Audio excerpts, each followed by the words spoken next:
The Providence was one of many sailing ships in the British Merchant Navy, which basically means it was a trade ship rather than one meant for war. You'll notice it's carrying cannon, but those are mainly for protection against pirate and privateer vessels, or for turning the ship into a privateer vessel, should the need arise. The ship was built in 1748 and made several trips a year between Britain and the North American colonies, with occasional visits to the West Indies. The manifest doesn't indicate whether and anything particularly interesting. Mostly it carried staples like tea, molasses, and cloth. It's captained by its part owner, one Samuel Smythe, who got something of a reputation among sailors for both cruelty to his crew and penny pinching on rations. Well then, that's not going to end well for him.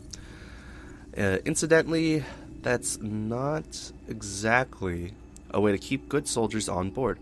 The crew is probably both inexperienced and disgruntled. Ideally, you want an experienced crew who are hugely gruntled.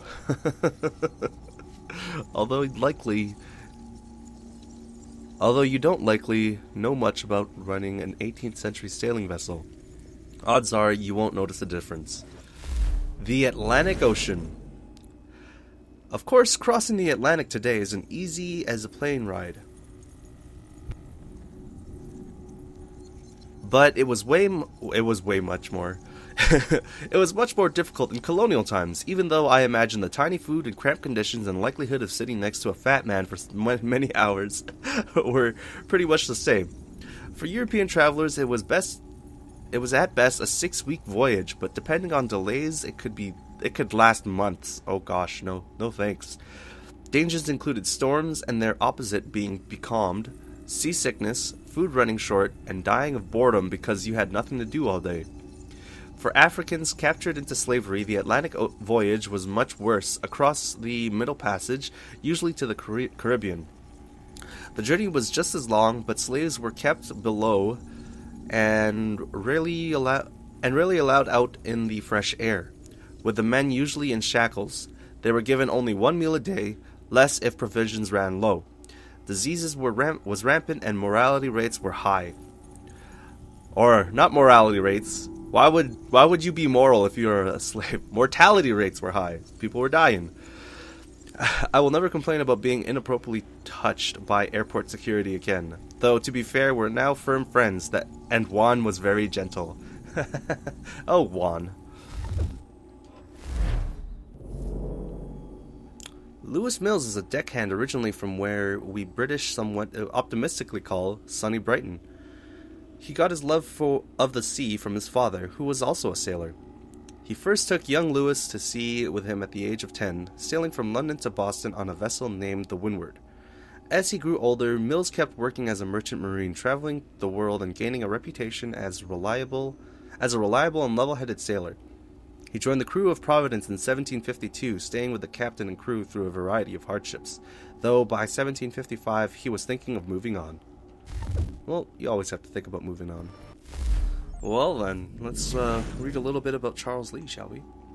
Charles Lee was a British soldier who went on to be a major figure in the Revolutionary War. Lee's father was a colonel in the British Army and started his son off in a military career early. He was sent to a military academy in Switzerland during his formative years, and then in 1746, Lee became an ensign? I don't know what that is. In his father's regiment. Lee was sent to the colonies in 1755 to fight in the French and Indian War.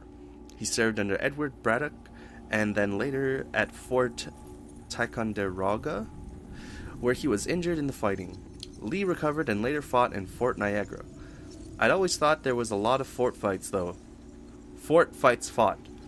He finished his time in the colonies with the British conquest of Montreal. Lee returned to England in 1760, possibly because he was seeking career advancement. He was named a major in 1761 and was sent to fight the Spanish in Portugal. Though his service record there was good, Lee didn't receive a praise on his return home. In fact, he was retired from the army at half pay. After that, Lee became a vocal critic of military higher-ups, and the British Prime Minister Oh, he became the British Prime Minister. Okay.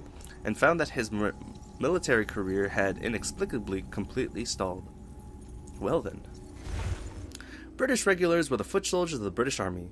You'll also hear them referred to derisively, I can't speak, as redcoats. Because of the redcoats they wear as part of their uniforms, I'll bet you didn't see that coming, or lobsterbacks because of their huge deadly pincers, or still because of the redcoat thing, I can't remember which. Regulars in the colonies were notoriously underpaid, and many looked for work outside of their army duties to make ends meet. Of course, their room and board was paid by the government, meaning they could charge lower than average rates for their work.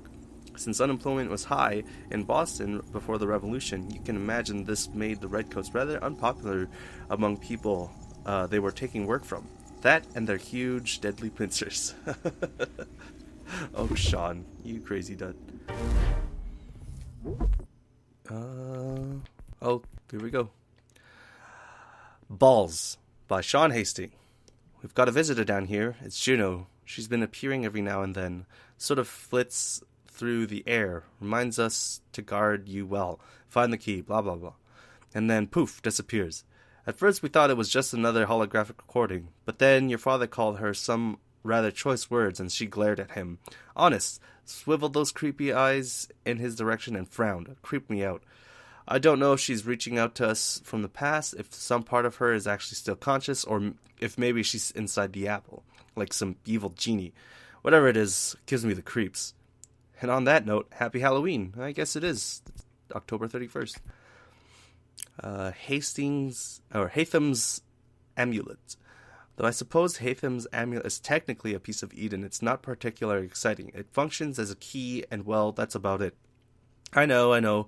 We're all used to these things being ridiculous, incredibly powerful, and thus rather dangerous, but this one is neither. Is it weird I'm disappointed? That said, it's still critical to our mission, so I suppose that counts for something.